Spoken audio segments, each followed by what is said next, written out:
I was driving, killing time, headed home, not listening to the radio, just in my thoughts, I figured out, you know what, I can update y'all on a little informational segment that I had done a little while ago. And it's a storyline and go basically like, you know what I'm saying, the evolution of the scraper, right? Now follow me here because I'm a muscle car maniac, you know what I'm saying? I like old school shit, so the evolution of it, you know what I'm saying, this is based in fact, you know what I'm saying, this is what happened. Alright.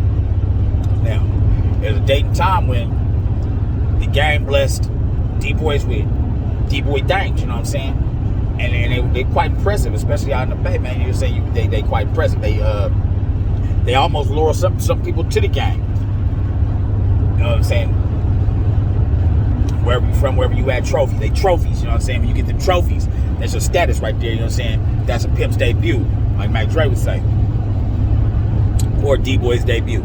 So, it was God one time, you know what I'm saying? His name was Bartholomew, you know what I'm saying? He had big dreams. He wanted, you know what I'm saying? He was on the block. But he didn't really have a heart to be hustling for what it took to get the things that came with it. So, but he did want it, though.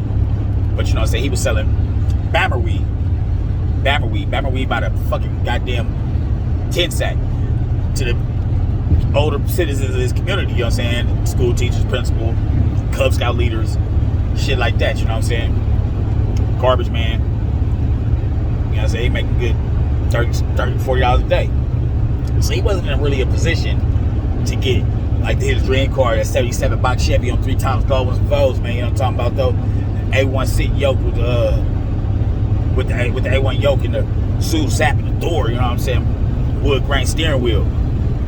Looking mean, you know what I'm talking about? He couldn't get that. But what he did have is a grandmother named Ellie Mae. Ellie Mae, God bless her soul. Ellie Mae passed away. And in her will, she happened to have a 1988 LeSabre it had been in her backyard, I guess, for some amount of time. Been in her backyard. She didn't get out much in the last days or years. She willed the car to her only grandson, Bartholomew. Now, Bartholomew, being the person that he is, he was upset. Like, he was like, fuck, I ain't got the... But, you know what I'm saying, he's gonna try to make something happen. So they had a little rim shop, you know what I'm saying, 4-way rims and tires over there, somewhere off in the little cut where he was from. And he took it in there. And surprisingly enough, the tech inside said, hey, I can put some 20s on it for you. You know what I'm saying? All you gotta do is put some spacers in between the shock absorbers. You know what I'm saying? We can do that. And, yeah, we can make them fit. Could you really? Yeah, we can do that. Well, okay then, let's do it. Now, $40 a day, he had been grinding all summer, you know what I'm saying? Plus he had picked up a little paper route. So he was able to afford the rims. That's about it. So the guy put the rims on. Boom, boom, boom, boom. They fit, front wheel drive, everything, they fit.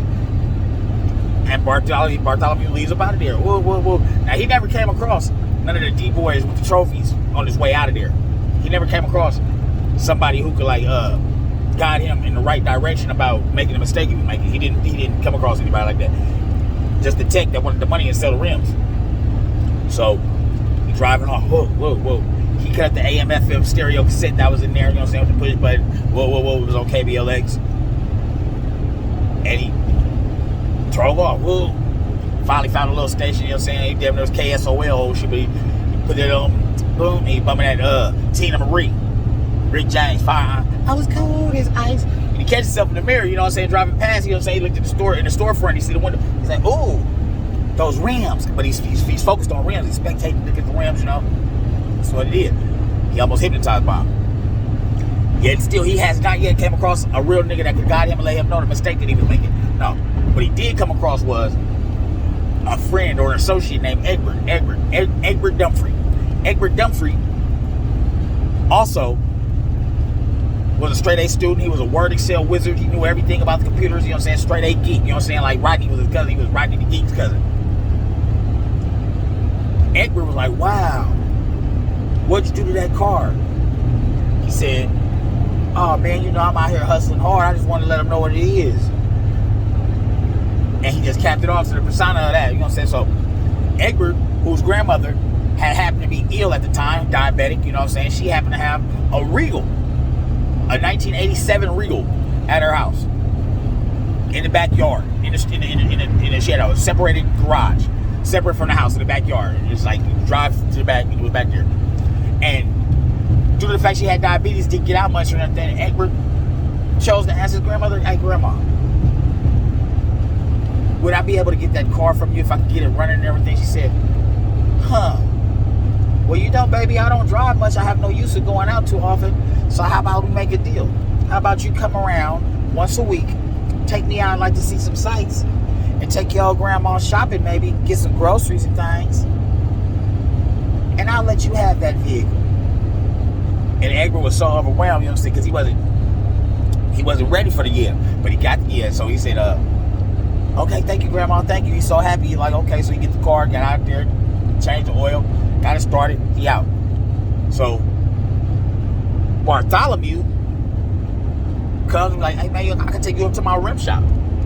My guy, I put some rims on it for you." He said, "Oh, I don't really have the money right now." You know what I'm saying? He don't grind like Bartholomew. You know what I'm saying? He didn't have no Bama weed. He just, you know what I'm saying? But he did have straight A's. And he was pretty intelligent. So he went to his father, who was a bus driver for Muni in San Francisco. Made pretty good money, you know what I'm saying? He just had it. Egbert, because, you know, his wife had ran off and left him. He's a single father and everything. So Egbert went and asked his dad. He said, "Hey, Dad, you think I can somehow get a personal loan where I can go get, so I can make some adjustments to my car that Grandma gave me?" And he said, "Well, I don't know, son. You feel like you up for the responsibility of paying it back?" He said, "Oh, yeah, so he set up a payment plan." You know what I'm saying? And Egbert decided he was going to give his dad $25 a week to pay back the money for the rims. Goes to the rim shop.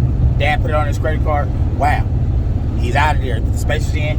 Came out. Now, Egbert and Bartholomew ride back to back. AM, FM, stereo, you know what I'm saying? And the wheels keep turning. And every time they turn the corner, like, shh, what's that?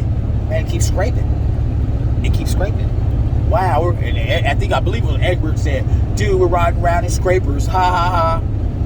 And Bartholomew looked, you know, look of excitement. He just, "My God, you're right. We are the scraper boys." And from there on, man, it was just went epidemic and it was straight pandemic like crazy and everything. Though people just started disrespecting muscle cars, you know what I'm saying? Nigga put milk crates under their vehicle and start doing donuts, allegedly, in sideshows, which ultimately turned the sideshow to a whole different event, you know what I'm saying? Because people didn't know how to act there. It used to be a venue where you slide through there, you show off your trophies, get loose, you get lit. Old school sideshow, a young man could get famous about his vehicle and his driving skills, you know what I'm saying? Overnight, you come in that thing, if your shit is hella clean, then bring it. If it's a motorcycle, you better serve it. If you get a ticket, you better deserve it. You know what I'm saying? That type of shit. You go out there flexing, you be like the next day after that Saturday, man, you know what I'm saying? That Monday, be at school, I was like, man, the youngster was out there doing his thing. You know what I'm saying? But it's no longer that. They be out there, they want milk crates sliding, you know, kind of crazy stuff and busting out windows and everything. So I actually blame the scraper almost for the desecration of a whole era. It's not the scraper, it's the scraper mentality, I'm gonna call it. It's the scraper mentality that kind of changed the dynamic of what the reality and shit was, even as far as music. Because niggas wasn't rapping hard no more. Niggas was rapping about, I don't know what they were rapping about. I don't know what that shit is about. They just be saying crazy shit. And that's not to take nothing away from nobody, because everything gotta go through something, I guess. You know what I'm saying? In order for you to realize what really is, and what you should actually be doing, because I don't know, because you know what I'm saying, it kind of paid into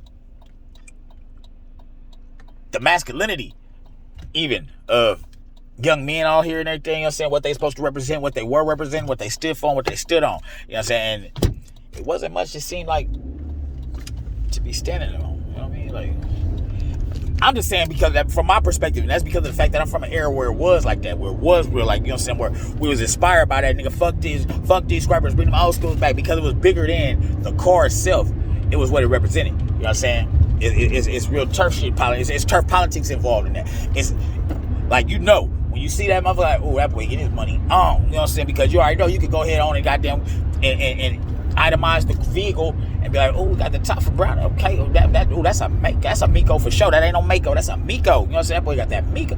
Oh, he did that. You know what I'm saying? And depending, like, man, you see the youngster in it and his affiliations, associations, niggas know what your turf was worth, man. You know what I'm talking about? Yeah, it was something like that though. So I ultimately blame the scraper and the scraper mentality for the desecration of a whole era, man. You know what I'm talking about? That's just for me to you, man. That's just my perspective though. I'm right, but you know what I'm saying? It is what it is. Y'all have a good one.